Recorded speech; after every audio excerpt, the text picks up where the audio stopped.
नमस्कार दोस्तों, स्वागत है आपका खबरनॉमिक्स में। उम्मीद करता हूँ आप सभी कुशल मंगल होंगे। अगर आप इस चैनल पर पहली बार आ रहे हैं तो सब्सक्राइब करिए और वीडियो पसंद आए तो लाइक का बटन भी ज़रूर दबाइएगा। भारत किसी का दुश्मन नहीं है। Conditions apply, not Pakistan and China. इन दोनों को हम एक्सक्लूड करके रखेंगे। अदरवाइज आपने कभी किसी के बारे में नहीं सुना होगा कि ये देश, अब टर्की भी खुलेआम, आप टर्की को दुश्मन नहीं कह सकते। दोस्त दुश्मन को हेल्प करता है, लेकिन टर्की के साथ भी हमारा बहुत सा रिलेशंस है, ट्रेड रिलेशंस हैं। तो इस तरह से खुलेआम दुश्मनी के टर्म्स में तो हम टर्की को नहीं करते, लेकिन ठीक है चलिए मान लेते हैं। तो ऑलमोस्ट एंटायर वर्ल्ड, इंडिया को किसी से कोई ऐसी प्रॉब्लम नहीं है, कोई दिक्कत नहीं है। दूसरे देशों को भी इंडिया से ऐसी कोई दिक्कत नहीं है।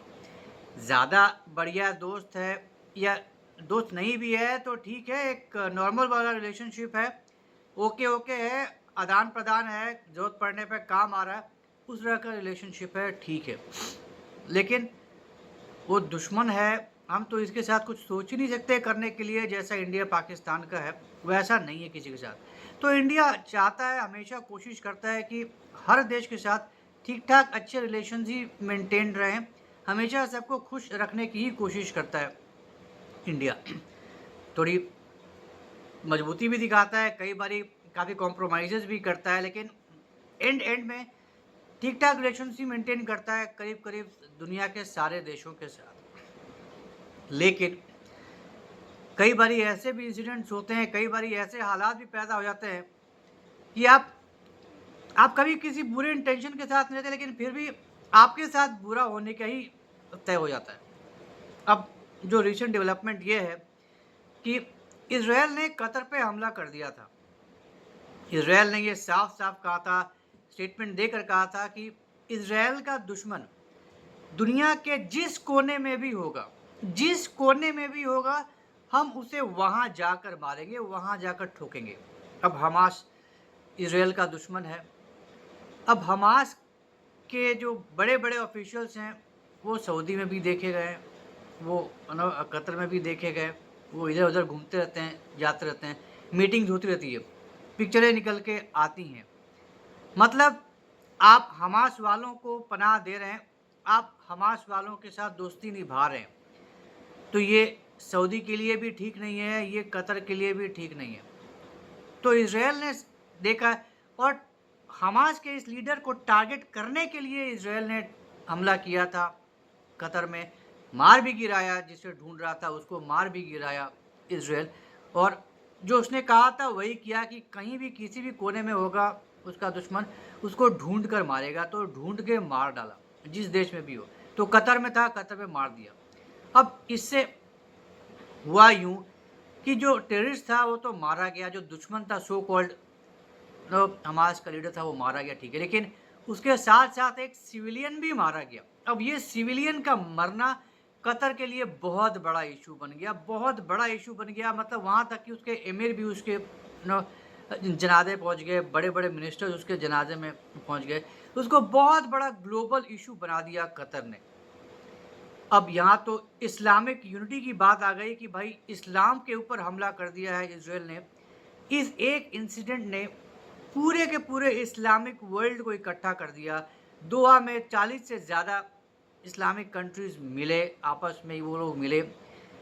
ऐसे कंट्रीज़ भी मिले जिनकी आपस में नहीं बनती। ईरान और सऊदी अरेबिया जो बिल्कुल ही एक-दूसरे के दुश्मन हैं, वो भी साथ में आए, वो भी मिले।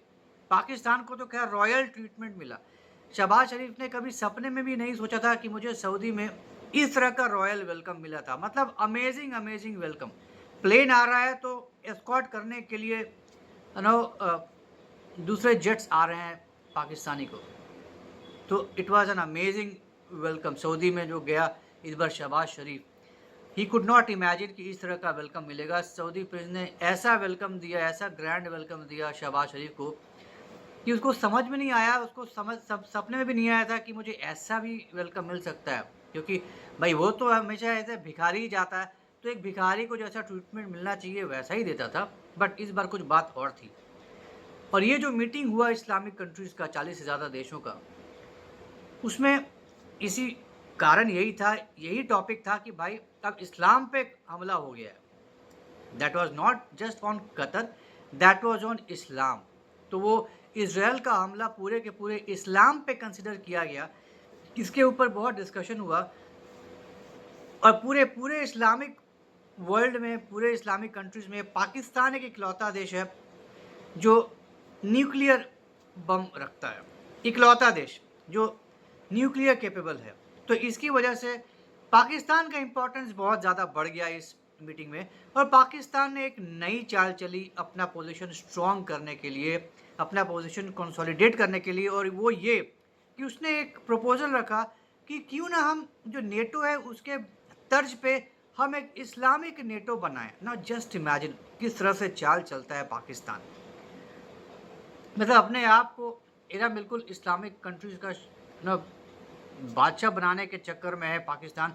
अपनी इम्पोर्टेंस बताना चाहता है कि तुम मुझे इतनी आसानी से दरकिनार नहीं कर सकते, मुझ में, हमारे पास दिखाने के लिए कुछ भी नहीं है, लेकिन फिर भी जो हमारे पास है वह तुम में से किसी के पास नहीं है, चाहे तुम कितने भी तोप हो। न्यूक्लियर बम है हमारे पास। और इसी बात को लेकर वो इतना ज़्यादा चौड़ा होकर इस बार उस मीटिंग में शामिल हुआ और उसने जब ये प्रपोजल रखा तो हर कंट्री को ये बात पसंद आ गई।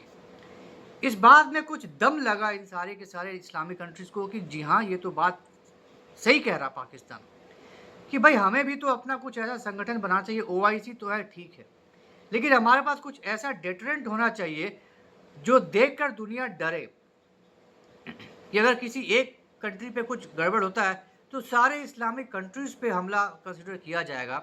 ये उस इस्लामिक कंट्री को हेल्प करने के लिए सारे इस्लामिक कंट्रीज़ एक साथ इकट्ठा आ जाएंगे। अब पाकिस्तान का तो एक मोटिव है, क्योंकि ऑपरेशन सिंदूर में तो कोई नहीं आया हेल्प करने के लिए टर्की को छोड़ के।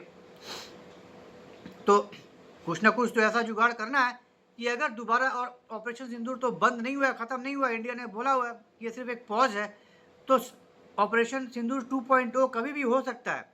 तो ऐसे में इंडिया पे प्रेशर डालने के लिए पाकिस्तान क्या कर रहा है कि एक जियोपॉलिटिकल ग्रुप बना रहा है, टेंशन बना रहा है, प्रेशर बना रहा है इंडिया के ऊपर कि अगर पाकिस्तान पे हमला होता है और फिर 40 देश मिलकर अगर इंडिया के ऊपर प्रेशर बनाते हैं, अगर धमकाते हैं, तो फिर इंडिया बिल्कुल ही कांपने लगेगा, डर के मारे उसका बुरा हाल हो जाएगा। और इस बल पे पाकिस्तान फिर आने वाले समय में बहुत कुछ कर सकता है, जो मर्जी वो कर सकता है। न्यूक्लियर पावर तो है ही, न्यूक्लियर फिर से शुरू हो जाएगा उसका, न्यूक्लियर बम। तो ये बात इस्लामिक कंट्रीज़ को बहुत पसंद आई। हालांकि बस अभी ये सिर्फ डिस्कशन ही तक ही ये सीमित था बात, लेकिन ये चीज़ सऊदी अरेबिया को भी बहुत पसंद आई। और अब तो जब शहबाज शरीफ गए सऊदी अरेबिया और पाकिस्तान में एक बहुत बड़ा डील हो गया, बहुत बड़ा डील हो गया। और ये डील क्या हुआ है, पैक्ट क्या हुआ है कि अगर पाकिस्तान पे कोई हमला होता है तो वो सऊदी पे भी हमला माना जाएगा, या फिर सऊदी पे अगर कोई हमला होता है तो ये पाकिस्तान पे भी हमला माना जाएगा ना। जस्ट सी दिस डेवलपमेंट, कितनी बड़ी बात है। और ये भारत के ऊपर इसका क्या असर पड़ेगा। भारत और सऊदी के बहुत ही शानदार रिलेशंस हैं, बहुत ही अच्छे रिलेशंस हैं दोनों के बीच में। हमें हाईएस्ट ऑनर भी, सिविलियन ऑनर भी दिया हुआ है सऊदी ने मोदी को। लेकिन अब क्या रीज़न है सऊदी को, क्योंकि सऊदी को परमाणु बम का भी सपोर्ट चाहिए, परमाणु सपोर्ट चाहिए सऊदी को। ईरान के साथ इतना रस्साकसी है और भी खतरे हैं। उसने अमेरिका का हाल देख लिया कि उस हरामखोर अमेरिका में $600 बिलियन इन्वेस्ट करने का कमिटमेंट किया सऊदी ने, और हुआ क्या, इजराइल का साथ दिया अमेरिका ने। कतर पे हमला हुआ, कोई कुछ नहीं बोलने वाला, भाई हम तो मध्यस्थता कर सकते हैं। साले प्लेन दिया था कतर ने, डोनाल्ड ट्रंप को प्लेन, $400 मिलियन का प्लेन गिफ्ट किया था। और हमले के बाद, इजरायली हमले के बाद अमेरिका ने क्या किया, कुछ नहीं किया, नथिंग। तो कैसा हरामखोर है अमेरिका, ये देख लिया सऊदी अरेबिया ने भी, ये देख लिया कतर ने भी, और ये देख लिया सारे इस्लामिक कंट्रीज़ ने भी। ये कुछ भी कर लो, ये अमेरिका किसी का नहीं हो सकता है, ये नेटो कंट्रीज़, वेस्टर्न कंट्रीज़ किसी के नहीं हो सकते हैं, ये अपना ही मतलब साधते हैं। तो हमें एकजुट होना पड़ेगा, हमें अपनी एक ताकत बनानी पड़ेगी, एक मिलिटरी हमें एकजुट होना पड़ेगा, अपना एक मिलिट्री स्ट्रेंथ दुनिया को दिखाना पड़ेगा कि हमें हल्के में लेने की कोई कोशिश ना करे। तो ये एक बहुत ही अजब किस्म का एक मतलब परमाणु किस्म का आइडिया लेकर आया है पाकिस्तान, जो हर किसी इस्लामिक कंट्री को अच्छा लगा है। अभी फ़िलहाल तो सिर्फ़ पेपर पे ही सीमित है, लेकिन आगे आने वाले समय में इस पे काफ़ी कुछ डेवलपमेंट हो सकता है। फिर से अगर कुछ दूसरे इस्लामिक कंट्रीज़ में कुछ होता है गड़बड़, तो वहाँ से भी फिर से आग उठेगी कि यार ये जो हमने बात किया था इस्लामिक नेटो का, इस पे कुछ ना कुछ तो करना पड़ेगा, अब जल्दी होना पड़ेगा, क्योंकि अब हम ऐसे नहीं कर सकते। सारे के सारे इस्लामिक कंट्रीज़ अपने आप को मिलिटरी बहुत स्ट्रॉन्ग करने में लगे हुए हैं। टर्की बहुत ही स्ट्रॉन्ग है मिलिटरली, बहुत बड़ा आर्म्स एक्सपोर्टर है। सऊदी के पास भी बहुत सारे हथियार हैं। पाकिस्तान तो है ही मिलिटरी स्ट्रॉन्ग है। इंडिया के सामने कोई औकात नहीं है, लेकिन अदरवाइज़ स्ट्रॉन्ग है, काफ़ी सारा मिलिट्री है, काफ़ी फायर पावर है पाकिस्तान के पास, और परमाणु बम तो है ही। इकलौता इकलौता मुस्लिम देश जिसके पास परमाणु बम है। तो आगे आने वाले समय में इंडिया के लिए ये बहुत ही खतरनाक सिचुएशन है। इंडिया को अब सोचना पड़ेगा, अपनी नई स्ट्रैटेजी बनानी पड़ेगी। अपने जो अच्छे दोस्त हैं, यूएई है, सऊदी है, कतर है, इन सब के साथ इंडिया को एक नए सिरे से वापस कुछ अपने रिलेशंस को देखने पड़ेंगे, रीलुक करने पड़ेंगे, नई स्ट्रैटेजीज़ बनानी पड़ेंगी, और ये इंश्योर करना पड़ेगा कि ये ऐसा कुछ होता भी है, तब भी ये कंट्रीज़ ऐसा कुछ ना करें जो इंडिया के खिलाफ ये खड़े हो जाएँ। ये अगर ऐसा कुछ होता है फिर बहुत ज़्यादा खतरनाक हो जाएगा। तो I mean just imagine India का, वैसे अगर हम बात वही हम जैसे बात करते हैं स्टार्टिंग में कि पाकिस्तान को छोड़ दें या चाइना को छोड़ दें या टर्की को छोड़ दें, किसी के साथ इंडिया का कोई दुश्मनी नहीं है। सबके साथ इंडिया के रिलेशंस अच्छे ही अच्छे हैं, बहुत अच्छे हैं, या फिर अच्छे हैं, या फिर नॉर्मल है। उसके बाद भी इंडिया अकेला ही पड़ता है। ऑपरेशन सिंदूर में भी पाकिस्तान के साथ टर्की खड़ा था, अज़रबैजान खड़ा था, चाइना खड़ा था, इंडिया के साथ कोई नहीं खड़ा था। तो बहुत ही दुःख की बात है, और आने वाले समय में भी ऐसा हम नहीं देखते हैं कि और कोई खड़ा हो जाएगा आके।